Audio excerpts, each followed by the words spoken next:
భారతదేశంలోని వైవిధ్యమైన సంస్కృతుల మధ్య ఒక సమాజం కూడా ఉంది. దాని మూలాలు యజ్ఞం మరియు ధర్మాన్ని కాపాడే సంప్రదాయంతో కలిసి ఉన్నాయి. ఇది అగ్నికుల క్షత్రియ తెలుగు సమాజం యొక్క కథ. ప్రతికూల పరిస్థితుల్లో కూడా తమ గుర్తింపు మరియు సంప్రదాయాన్ని నిలబెట్టుకున్న ఒక సమాజం కథ. ఆంధ్రప్రదేశ్ మరియు ఒడిశా సరిహద్దుకు సమీపంలో ఒడిశా రాష్ట్రంలోని గంజాం జిల్లాలో పోడాపదర్, ఛత్రపూర్, మలాడ్, బాల్పూర్, పొడబంద, బోడపోటి, గోలాబంద, బాక్స్పల్లి మరియు ఇచ్ఛాపురం వంటి అనేక గ్రామాలలో అగ్నికుల క్షత్రియ తెలుగు సమాజానికి చెందిన ప్రజలు తరతరాలుగా నివసిస్తూ వచ్చారు. సముద్ర తీరానికి దగ్గరగా ఉన్న ఈ ప్రాంతాల్లో జీవితం సులభం కాదు.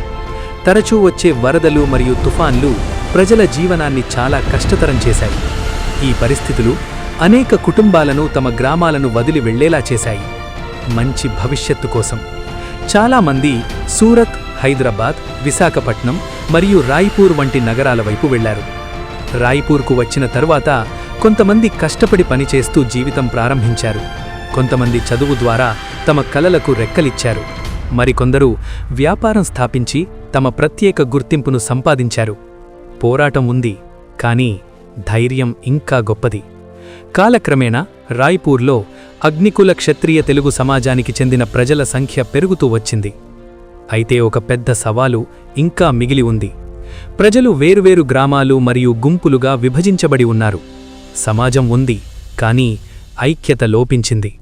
అప్పుడు ఒక కల పుట్టింది. మొత్తం సమాజం ఒక పెద్ద చెట్టులాగా ఒకటిగా నిలబడే కల. ఆ కలను నిజం చేయడానికి ముందుకు వచ్చారు బి గణేశరావు గారు మరియు వారి బృందం. వారు ప్రతి గ్రామానికి వెళ్లి సమాజంలోని ప్రముఖులు మరియు ప్రజలను కలుసుకున్నారు. అగ్నికుల క్షత్రియ తెలుగు సమాజ నాయకులను ఒక వేదికపైకి తీసుకొచ్చారు మరియు ఒక బలమైన సంస్థకు పునాది వేశారు. ఈరోజు ఈ సమాజం కేవలం ఒక సంస్థ మాత్రమే కాదు, ఇదొక ప్రేరణగా మారింది. సమాజంలో రక్తదానంపై అవగాహన కల్పించారు. సమాజం నశాముక్తి కార్యక్రమాలను నిర్వహించింది. పిల్లల చదువు కోసం అవగాహన కార్యక్రమాలు చేపట్టింది. చదువు మరియు క్రీడల్లో ముందుకు వచ్చిన పిల్లలను సత్కరించారు. మహిళలు మరియు వృద్ధుల సేవలను సమాజ వేదికపై గౌరవించారు. అలాగే సమాజ సమస్యలను ప్రభుత్వం మరియు పరిపాలనా దృష్టికి తీసుకెళ్లే పనిని కూడా చేశారు. अग्निकुल क्षत्रिय समाज सदियों से लोगों की रक्षा करते आए हैं. इस अवसर पर गणेश राव के अप्पा राव ఈ ఐక్యతకు గొప్ప ఉదాహరణ రాయ్పూర్లో నిర్వహించిన ఒక చారిత్రాత్మక ర్యాలీ. ఆ ర్యాలీలో ఛత్తీస్గఢ్ ముఖ్యమంత్రి విష్ణుదేవ్ సాయి గారు పాల్గొని ఈ చారిత్రాత్మక ప్రయాణానికి శ్రీకారం చుట్టారు. సముద్ర తీరంలోని చిన్న గ్రామాల నుంచి ప్రారంభమైన ఈ ప్రయాణం ఈరోజు రాయ్పూర్లో ఒక బలమైన గుర్తింపుగా మారింది. ఇది కేవలం ఒక సమాజం కథ మాత్రమే కాదు, ఇది పోరాటం, ఐక్యత మరియు విశ్వాసం యొక్క కథ. ఇదొక నిజాన్ని నిరూపిస్తుంది: ప్రజలు ఒక్కటిగా నిలబడితే చరిత్ర సృష్టించబడుతుంది.